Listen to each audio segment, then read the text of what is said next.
To the best of my knowledge. അറിഞ്ഞുകൊണ്ട് അവൻ ഇങ്ങനെ ഒരു വലിയ കളിക്ക് നിൽക്കില്ല മാഡം. നമുക്കിങ്ങനെ ഒരു ലോയറിനെ പിടിച്ച് ഡീറ്റെയിൻ ചെയ്യാൻ പറ്റില്ല. അയാൾ എന്ത് തെറ്റാ ചെയ്ത്? അയാളുടെ അടുത്തൊരു ക്ലയന്റ് വന്നു, എന്താ ഏതാ നോക്കാതെ ഒരു നോട്ടീസ് വിട്ടു. But the media is very vigilant. So അയാളോട് വിളിക്കുമ്പോൾ വരണം എന്ന് പറഞ്ഞു വിട്ടേക്ക്. But keep an I on. Yes madam.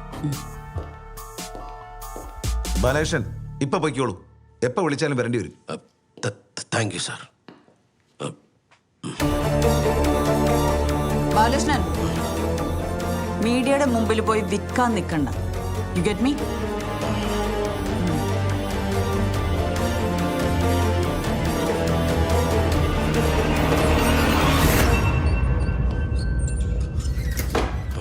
ഏതാണ് ഈ പെണ്ണ്? അപ്പൊ അന്ന് ഞാൻ എന്റെ കൂടെ ഒന്ന് പരിചയപ്പെടുത്തിയ പെണ്ണ് ഏതാ? ആരെങ്കിലും ആട്ടെ. ഏതായാലും കറക്റ്റ് സമയത്ത് അളി ആ പെണ്ണ് എന്നെ ഇവളെന്ന് പറഞ്ഞിട്ട് ഡീൽ ചെയ്തില്ലേ, നന്നായി. ഇനി അങ്ങോട്ട് അളിയൻ തന്നെ എല്ലാം ഡീൽ ചെയ്ത് കൊണ്ടു.